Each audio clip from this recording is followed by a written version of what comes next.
Ruffin qui fait sa rentrée politique au final. Hein. Il fait sa petite rentrée politique au calme. On l'avait un petit peu oublié. Il était sur le devant de la scène quand c'était les législatives. Pendant les vacances du mois d'août, on l'a pas revu. Et là, en septembre, il est de retour le 11 septembre. 11 septembre, monsieur est de retour. Qu'est-ce qu'il a à nous apporter là?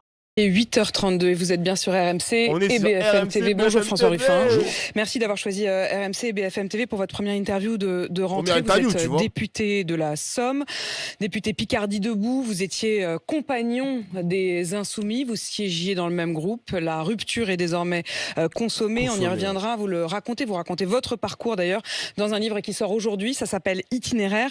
Ma France en entier. Pas à moitié, et ça veut dire beaucoup, puisque vous insistez sur le fait qu'il faut une France qui va des bourgs et des tours, conjuguer la France des quartiers et la France des clochers.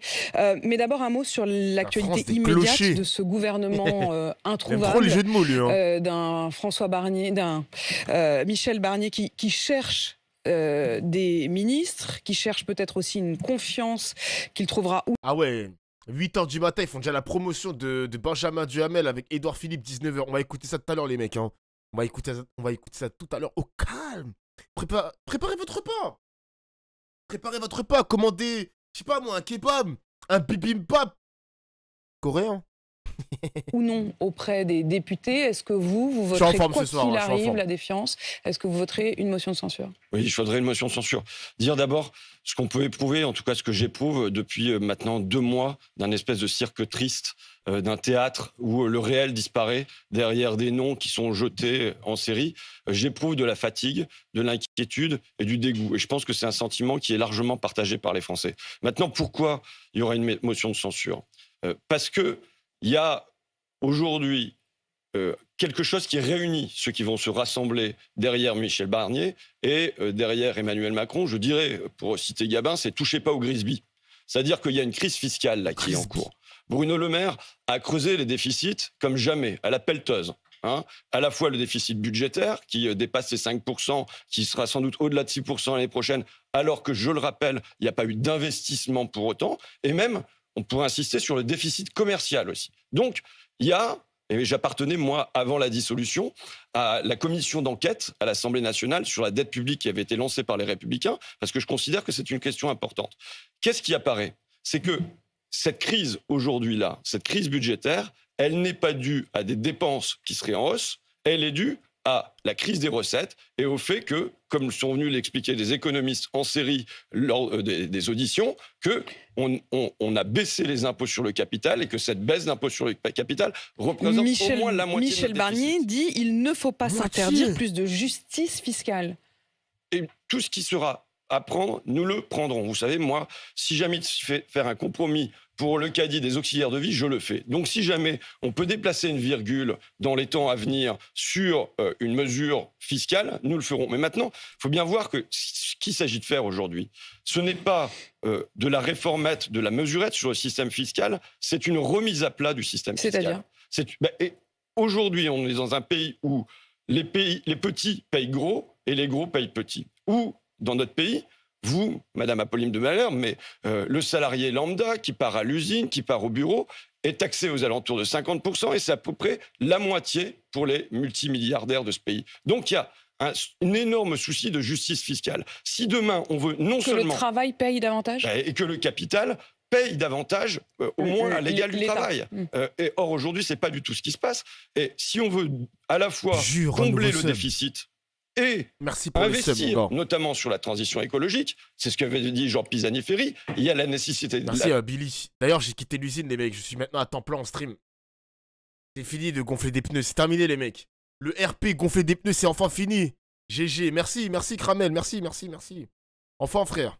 D'aller chercher l'argent là où aujourd'hui il se trouve. Je rappelle ces chiffres qui sont quand même étonnants. Il y a 25 ans, au lancement du classement de Challenge, les 500 fortunes françaises possédaient l'équivalent de 5% du PIB. À l'arrivée d'Emmanuel Macron au pouvoir, c'est 20%. Et aujourd'hui, on a dépassé les 40%.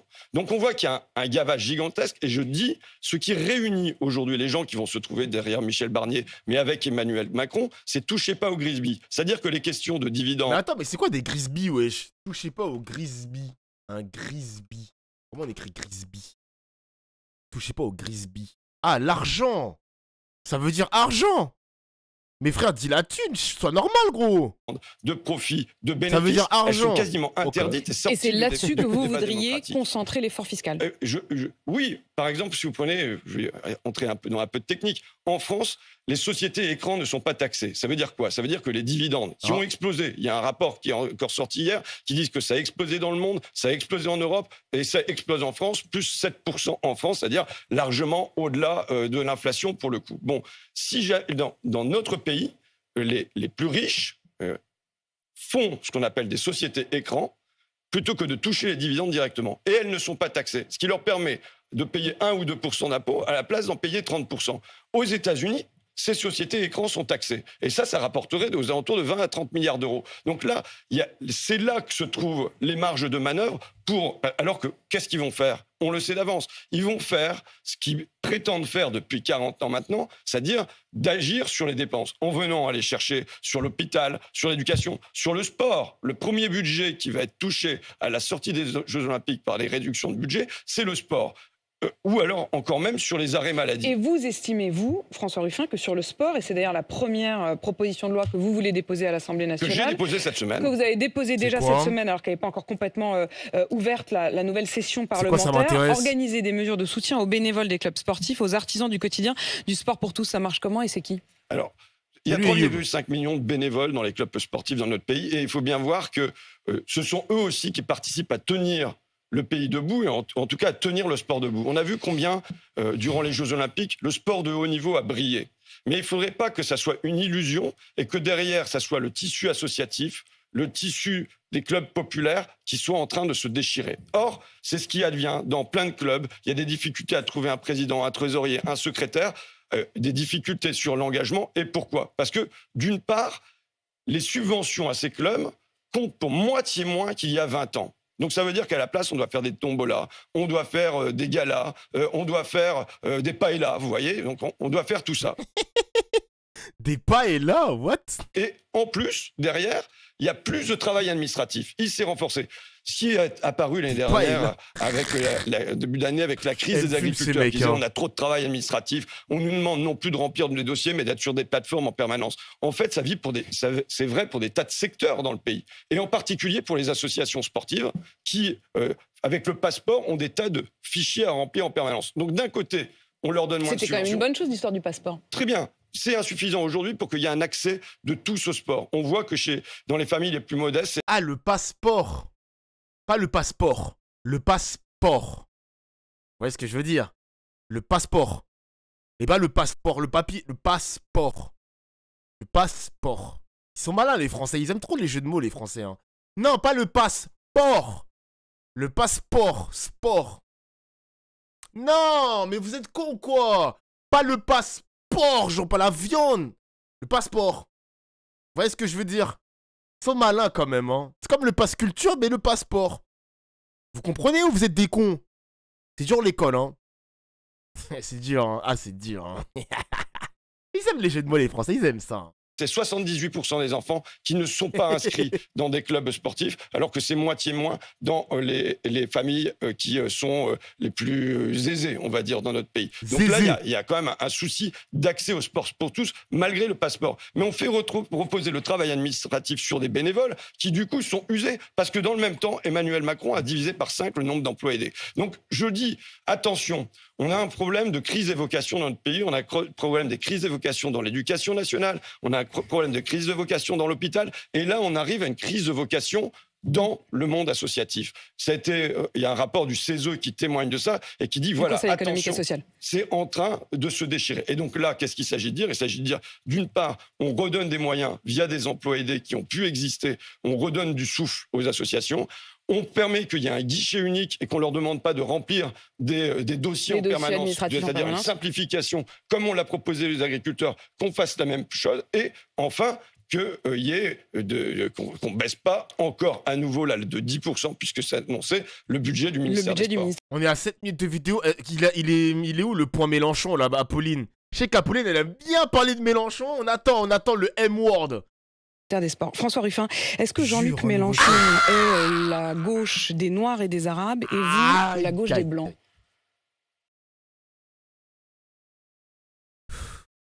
C'était rapide, hein. C'était rapide, hein. Aïe, aïe, aïe. Mélenchon, c'est la gauche des Noirs et des Arabes. Ruffin, c'est la gauche des Blancs. Eh bah putain, la question de fou quand même. Moi, je veux rassembler. Waouh. D'accord. Vous savez pourquoi je vous pose cette question? Je pense qu'il faut faire notre France en entier et pas à moitié. Je veux rentrer de manière moins polémique dans le débat. Je voudrais simplement lire un morceau de votre livre, le témoignage sur la toute dernière élection, l'élection législative. Et j'ai repris vos mots en réalité, puisque vous dites « Nous avons mené une campagne au faciès. Dans les immeubles d'Amiens Nord, quand je tombais sur un Noir ou un Arabe, je sortais la tête de Mélenchon en bien gros sur les tracts. C'était le succès presque assuré. Son nom servait de passe-partout, l'étendard d'une dignité retrouvée. Mais dès qu'on tombait sur un blanc, pas seulement dans les campagnes, même dans les quartiers, ça devenait un verrou. » Mais alors ça, c'est la campagne d'il y a 2 ans. Hein, c'est la campagne de 2022. Mais il vous a été reproché la même chose avec des tracts, parfois avec Jean-Luc Mélenchon, d'autres fois. Je le dis, oui. Et c'est un souci, je l'ai prouvé comme une honte quand j'en venais à faire ça. Et malheureusement, je me confiais à mes camarades qui me disaient « mais on fait la même chose ». Et nous retrouvons à l'Assemblée nationale. Le récit est venu de tous les députés de 2 campagnes différentes, d'une campagne menée dans les quartiers qui était bien différente de la campagne menée dans les pavillons. Et d'ailleurs, Jean-Luc Mélenchon en quelque sorte l'assume, puisque ce samedi, dans le cortège des manifestations, s'adressant à une manifestante, il a eu ces mots « Il faut mobiliser la jeunesse et les quartiers. Là se trouve la masse des gens qui ont intérêt à une politique de gauche. Tout le reste, on laisse tomber. » Et il dit même « c'est perdre son temps ». Est-ce que c'est perdre son temps que de parler aux éboueurs d'Abbeville qui se lèvent à 4 h du matin et qui viennent de perdre leur prime? Est-ce que c'est perdre son temps que de parler à l'aide-soignante dans la clinique à côté qui se prive de vacances depuis 3 ans et qui, là, à la rentrée, ne pourra pas offrir à sa fille son activité poney? Est-ce que c'est perdre son temps que de parler aux ouvriers de chez Goodyear, qui soient d'Amiens Nord ou de Flics Secours, et qui ont à faire les 4-8 et à qui on dit que leurs pneus sont trop chers comparés à l'Estonie? Est-ce que c'est perdre son temps que de parler aux vigiles de Securitas qui étaient à mon premier meeting et dont 7 sur 8 étaient en contrat à durée déterminée de 2 mois, renouvelé depuis 2 ans. Je ne crois pas que ce soit perdre son temps. C'est illégal, que de parler à tous ces gens. Et je le dis, même... Vous dire, c'est toi, Dauphin. Ouais, c'est moi. Mais ce n'est plus moi maintenant. Même s'ils ne votent pas pour nous, même s'ils s'abstiennent, même s'ils votent RN, je pense que c'est l'honneur de la gauche. C'est son devoir de parler aux classes populaires en entier et pas à moitié, et de vouloir faire France ensemble. Là, il y a un choix qui depuis 2 ans nous sépare avec la direction des Insoumis, qui a un choix de se dire est-ce qu'on parle au pays en entier ou est-ce qu'on parle au pays à moitié? Mais ça veut dire qu'au fond, vous racontez de l'intérieur une forme de clientélisme politique. Vous parlez même d'ethnicisation. Au fond, le Rassemblement national, comme la France insoumise, ethnicise le rapport à l'injustice sociale, c'est-à-dire un clientélisme à la fois social et ethnique. Vous osez le mot. Ça, c'est un habitant des quartiers, un intellectuel des quartiers. Que vous citez et dont vous partagez visiblement le constat. Je vais vous prendre un exemple qui, moi, m'a choqué. Il aime bien se défausser un petit peu. Il dit que c'est cité par un habitant du quartier, mais tu as repris ces mots quand même. Si tu l'as repris pour le mettre sur ton livre, c'est que tu souscris aux propos de ton habitant, là, ton pote qui a partagé l'expression quand même. Ces dernières années. Il y a 1 an à peu près, il y avait un crime commis à Crépol, le jeune Thomas à la sortie d'un bal, vous vous souvenez, qui se fait poignarder. Et à ce moment-là, vous avez le Rassemblement national qui pose des questions à l'Assemblée, qui tweet, qui retweet, et vous avez un silence des dirigeants insoumis qui ne disent pas un mot, pas un tweet sur Thomas Crépol. Vous avez 2 jours plus tard, me semble-t-il, un jardinier, Morad, qui se fait poignarder à son tour, étranglé brutalement par un raciste qui le traite de bougnoul en commettant cet acte. Et le P-word, je ne m'attendais pas là. Là, vous avez tous les dirigeants insoumis qui tweetent et qui retweetent et qui posent une question à l'Assemblée pendant que le Rassemblement national, lui se tait. Voilà. C'est vrai que le constat, on le voit tous les jours sur notre chaîne, sur la chaîne Twitch, les mecs, hein. C'est vrai ça. Hein. C'est vrai, hein. quand il y a des blancs qui sont maltraités, bah le RN est là, pas de tweet de la part de la LFI. Et quand c'est les Arabes et les Noirs, LFI est présent et pas le RN. C'est cette nouvelle manière de faire de la politique, les mecs. Hein. C'est une sorte de clientélisme. On le voit qu'il y a une sorte de clientélisme, c'est réel. Le constat, il est très évident. Si vous avez un compte Twitter, c'est très évident, les mecs. Excusez-moi. Excusez-moi. Genre là, littéralement, le mec qui a fait le rodéo, là, la roue arrière et qui a tué malheureusement la petite Camilla, je crois. Camilla. Il s'appelle Mathéo, frère. Quand Darmanin, il citait les voyous qui étaient dans les émeutes, c'est pas des Kevin et des Mathéo, bah finalement, il y a un Mathéo qui a tué une petite fille parce qu'il a fait l'imbécile à faire du rodéo urbain. Excusez-moi quand même, hein, donc... Là, il y avait la LFI qui était en train de dire, ouais, Camélia, etc., justice pour elle, nanani, c'est pas normal, parce que le mec, il a été libéré, hein. Le mec a été libéré au calme, tranquillement, la procédure habituelle, à chaque fois qu'il y a des accidents de la route comme ça qui entraînent un mort, comme avec Palmade, le mec, il est pas en prison. Le mec, il est libéré sous contrôle judiciaire, c'est tout le temps la même chose. Non, mais Mathéo n'a pas fait exprès, et en plus, il a un bon profil. C'est l'élève modèle. Putain, j'en peux plus, frère. Là, la France... que je ne veux pas. Il a pas tort si on est honnête. Ah, mais les mecs, très honnêtement, on peut ne pas aimer Ruffin, mais le constat, il est évident. Excusez-moi, je partage son constat. Je suis d'accord avec lui. Et c'est ce que je reproche un petit peu à la LFI aussi. C'est ce que je reproche un petit peu quand même. Mais l'idée, c'est d'être dans une nouvelle manière de faire de la politique aussi, les mecs. Hein. Il y a 10 ans, ce genre de truc n'existait pas. Il n'y avait pas cette ethnisation de la politique. En mode, dès qu'il y a un arabe qui meurt, ça tweet à gauche. Dès qu'il y a un blanc qui meurt, c'est l'extrême droite qui tweet. Il n'y avait pas ça avant, les mecs, hein. Il n'y avait pas ça avant. Hein. Merci pour le sub, Yacine, du 95. C'est mon gars. C'est-à-dire deux France qui s'ignorent, qui se font Vous face. aviez d'ailleurs à l'époque réagi aux deux. Mais je me demande la stratégie de Ruffin, est-ce que c'est pas de capter au final, est-ce que c'est pas de capter les voix de l'extrême droite campagnarde? Je sais pas si tu vois ce que je veux dire, genre la France des campagnes qui ont été déçues par le RN et qui se disent, bon allez, on va aller vers Ruffin et voir ce que ça va donner. C'est vraiment ça, hein. On est d'accord, Didos. On est d'accord. On est d'accord. Oh, le pavé, frère. Il parle des deux... Attends. Il parle des deux France, mais lui, c'est surtout la France des clochers qui l'intéresse parce qu'il est élu là-bas.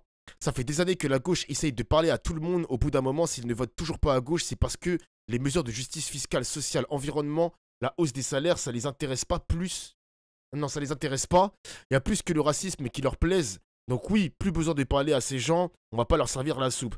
Mais en gros, quel regard tu portes sur ça? Est-ce que Ruffin, il est dans le vrai? Ou est-ce qu'au final, t'es pas d'accord avec avec son livre, avec les propos qu'il sort sur BFM TV depuis 10 minutes? C'est quoi le regard que tu portes sur ça? C'est ça, mais ça ne marchait pas. Allez, gros. J'oublierai jamais le « je peux pas, j'ai foot ». La stratégie de Ruffin, c'est clairement celle que tu dis. T'as juste à revoir ses tracts et ses phrases comme les deux. Mais oui, mais Bergkamp, t'as raison. Les tracts de Ruffin où il n'y avait plus la photo de Mélenchon parce que les Blancs n'aiment pas Mélenchon, ils se sont dit, il n'y a pas Mélenchon, la pilule passe mieux. Il n'y a pas Mélenchon, donc maintenant, votez pour moi. Il est même pas sur le tract. Ruffin, c'est l'idiot utile du RN. Ah là là là là là là. Franchement, hein. Après, si c'est une stratégie qui paye, les mecs, on verra hein, si ça va payer. Hein. Si c'est des voix en moins pour le RN et que Ruffin, il est toujours un mec de gauche, on prend. Voilà, et oui, il faut choisir selon l'origine, selon le prénom, selon l'agresseur présumé, à qui va aller et à qui ne va pas aller notre compassion. Voilà ce qu'on ne veut pas. Voilà. Et il y a un choix, je le dis, face à une extrême droite qui construit des murs dans le pays, qui construit des murs entre les vrais Français et les pas vraiment Français. Une extrême droite qui construit des murs entre la vraie France des clochers et la mauvaise France des quartiers. Eh bien, que doit faire la gauche? Est-ce que la gauche doit construire d'autres murs ou est-ce que la gauche doit construire des ponts Est-ce que la gauche doit briser ses murs? Mais quand vous racontez ça de l'intérieur et avec aujourd'hui une forme presque de libération, on le sent de votre propre parole, pourquoi vous êtes si seul? Pourquoi le reste des Insoumis ne disent pas ce que vous dites? Bon, d'abord, il y a un facteur qui est la peur. Sur ce clientélisme, quoi. La peur de qui? C'est un parti où il y a de la peur. Bon, c'est pas une découverte quand même que on a. Voilà, il y a une place de la peur dans ce parti. Pourquoi? Parce qu'on vous intimide, parce qu'on vous menace. C'est un regret que j'ai, c'est qu'il n'y a pas de place pour, je dirais, débattre, discuter, se contredire, échanger et, je dirais, dépasser les contradictions. Parce que la contradiction que je pose là, elle est dépassable. Moi, je suis partisan, non pas de choisir, non pas de soustraire entre campagne populaire et quartier populaire, mais d'additionner. Et je le pose comme projet politique. Je dis, c'est le faire ensemble. Vous connaissez la phrase d'Antoine de Saint-Exupéry qui dit que s'aimer, ce n'est pas se regarder l'un l'autre, c'est regarder ensemble dans la même direction. Eh bien, je pense que ce qui vaut pour un couple, à savoir que si un couple n'a pas de projet de partir en vacances, d'avoir des enfants, de bâtir un pavillon, ça risque de vite tourner aux petites querelles et à la jalousie. Je pense que c'est vrai pour la société en entier.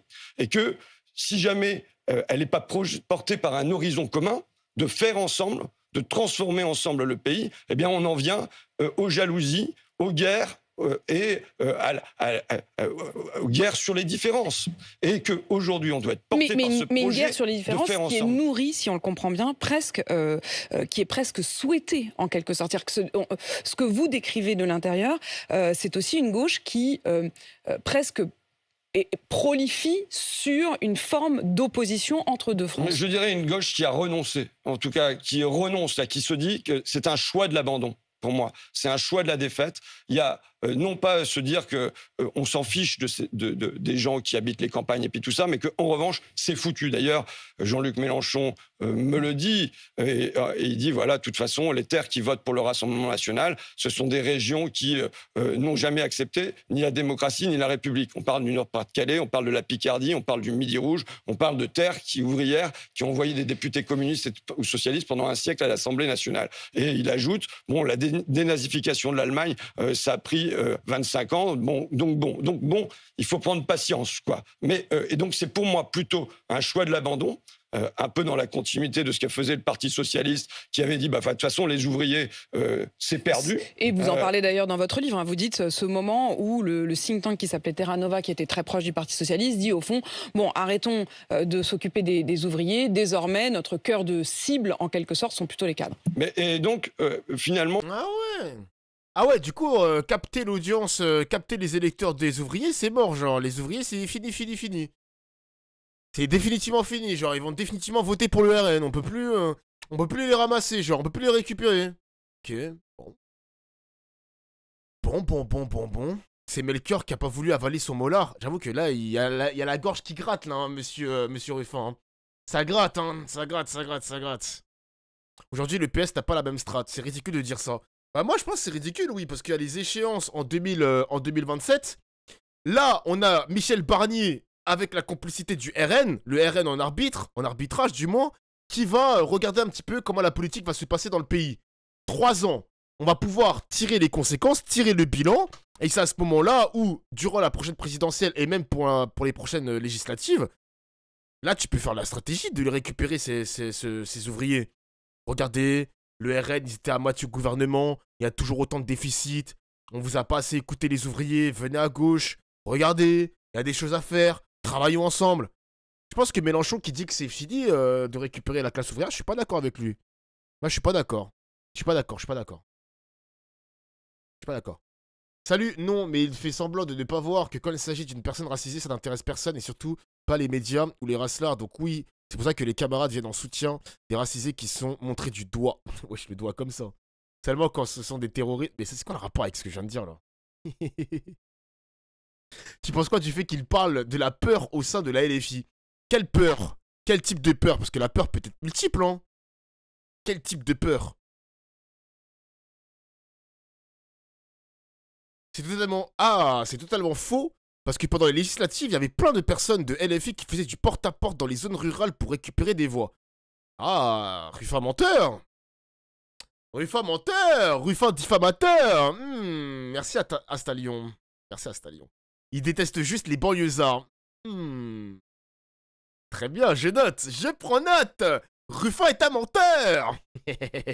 Alors qu'on s'était construit contre ce rapport Terra Nova pour dire qu'il fallait continuer à aller les chercher, continuer à leur parler et vouloir rassembler le pays, eh bien, il y a un choix inverse qui est opéré depuis 2 ans, c'est de parler au pays à moitié et non pas en entier. Et en même temps, aujourd'hui, vous vous retrouvez dans un groupe minoritaire d'un groupe qui lui-même n'est pas encore tout à fait majoritaire. Est-ce que vous n'avez pas peur de faire ça de manière très solitaire ? Vous savez, j'ai toujours été un électron libre, ma liberté est ma force. Vous voyez, et j'ai jamais cherché à adopter les codes et à être en position de centralité dans le jeu politique. C'est pas mon sujet. Aujourd'hui, il y a. Mais pour autant, vous dites qu'il faudra un candidat unique de la gauche. Là, je veux dépasser les questions de Popol, d'accord, de tambouille. On est pris là-dedans. Bon, c'est pas le sujet. Le sujet aujourd'hui, c'est. Mais il est marrant quand même parce qu'il dit que c'est pas le sujet, mais c'est le sujet. Excusez-moi. La gauche plurielle comme ça ne nous intéresse pas. Il nous faut une gauche unie autour d'un candidat ou voire peut-être deux figures, une primaire, et puis voilà quoi. Mais là, il aime trop esquiver les questions comme ça. C'est pareil. Il y a un mec sur le chat, il dit la même chose. Il esquive aussi les questions sur l'islam et tout. Et honnêtement, Ruffin, il est pas à l'aise avec les questions techniques quand même. Hein, parce que là, c'est cette popole-là qui nous intéresse. Moi, ça m'intéresse cette question. Comment on fait pour rassembler le pays? Oui, mais enfin, dans le même temps, le fait que vous alliez censurer de manière automatique et immédiate un gouvernement qui n'a même pas fait ses premiers pas, le fait que toute discussion autour d'un Bernard Cazeneuve éventuel, alors sans prétendre qu'Emmanuel Macron l'aurait nommé, enfin, on sait très bien que immédiatement la gauche s'est élevée contre. Est-ce que au fond, ça n'est pas contradictoire avec ce que vous dites Là, vous ramenez le sujet sur... on ne va pas sortir le pays de l'ornière dans lequel se trouve par les péripéties parlementaires. On doit la sortir par... Ça veut dire quoi? C'est-à-dire que pendant 3 ans, de toute façon, il n'y a rien à faire? Non, mais ça veut dire que vous voyez bien qu'une actualité chasse l'autre en la matière, un nom chasse l'autre, une petite embrouille chasse l'autre. Et moi, je ne veux pas que la politique... que les grands noms, Macron, Mélenchon, Matignon et ainsi de suite, viennent éclipser la vie des gens. Et que c'est à ça, si on veut reprendre pied dans le pays, c'est là-dessus qu'il faut partir. Je parlais de la crise fiscale parce que c'est très concret. C'est qui va payer la note? Est-ce que la note, ça va être payé par les plus riches de ce pays, ou bien est-ce que c'est l'hôpital à qui on va encore serrer la vis? Est-ce que c'est moins d'enseignants dans les écoles? Est-ce que c'est ça que vont avoir à subir les gens dans leur quotidien? Voilà un sujet pour les Français. Vous allez diffuser, et je l'ai vu parce qu'un cinéma l'annonce en avant-première, un film, c'est pas le premier, hein, vous aviez fait Merci Patron, vous aviez fait Je veux du soleil, ça c'était sur les Gilets jaunes, vous avez fait Debout les femmes, ça c'était sur les travailleuses femmes, notamment les soignantes. Attends, mais il a réalisé 3 films, Ruffin, putain, c'est quelqu'un, hein. Et celui-ci, ça va s'appeler Au boulot. Et justement, le sous-titre, c'est Réinsérer les riches. Peut-on réinsérer les riches? Est-ce que c'est cette idée aussi d'une forme de participation fiscale? C'est pas sur la fiscalité, c'est plutôt sur, je dirais, mon travaillisme qui est ma conviction que c'est par le travail qu'on fait France ensemble. C'est par le travail qu'on peut porter un projet de société qui fait notamment la transition écologique. Vous savez, c'est du travail. Si on veut avoir un atelier de réparation par quartier ou par canton, c'est du travail. Si on veut réparer les canalisations, c'est du travail. Si on veut avoir moins d'intrants chimiques et mécaniques dans l'agriculture, c'est du travail. Si on veut remettre les marchandises sur les rails et non plus un peu moins sur les routes, c'est du travail. Et donc, ma conviction, je suis sans doute une forme de travailliste à la française, ma conviction, c'est qu'on fait société par le travail qu'on met en commun et qu'on fait ensemble. Et que ça doit être porté vers un horizon commun. Je pense que notre pays se désespère aujourd'hui. Pourquoi? Parce qu'il n'y a pas d'horizon commun. Qu'est-ce que c'est l'horizon que nous proposent nos dirigeants depuis 40 ans? Quel est leur but? C'est nous parler de compétitivité, c'est nous demander d'être concurrentiel à l'échelle internationale. Qui ça peut faire triper? À qui ça peut faire envie? Et je pense qu'aujourd'hui, nous avons 2 défis à remplir. Nous avons un défi démographique, qui est qu'il va y avoir de plus en plus de personnes âgées et de moins en moins de personnes en âge de s'en occuper. Premier défi. Nous avons deuxième défi, un défi climatique qui réclame qu'on transforme nos déplacements, nos logements, notre énergie, notre industrie, ainsi de suite. Et tout cela, c'est dans votre livre qui commence par une pointe de culpabilité. On sent en permanence que vous avez l'air presque de vous excuser. Vous commencez par pleurer en découvrant Bourdieu. Mais non pas parce que vous êtes ému de découvrir Bourdieu, mais aussi parce que vous vous dites, mais moi-même, comme j'ai étudié, je suis devenu snob. Je pense que c'est un risque. Vous savez, j'appartiens à ce que j'appellerais la classe intermédiaire, et vous aussi sans doute. C'est-à-dire que c'est une classe à qui l'école donne des armes ou des outils, et on peut choisir au service de qui on met les outils. Et on peut choisir de s'éloigner dans les honneurs, le pouvoir et ainsi de suite, ou on peut tenter de rester fidèle au lieu d'où l'on vient, quoi. Donc voilà. Voilà, j'ai fait le choix, je le dis, d'aimer les gens, parfois malgré eux, parce que des fois c'est plus compliqué que d'autres. François Ruffin, Itinéraire, Ma France en entier, pas à moitié, c'est publié à partir d'aujourd'hui. Oh, c'est flou ça, hein. Putain, classe intermédiaire, il est bourré ou quoi? J'avoue, j'ai rien compris, frère. C'était un petit peu flou quand même. Merci Ruffin pour ta rentrée politique.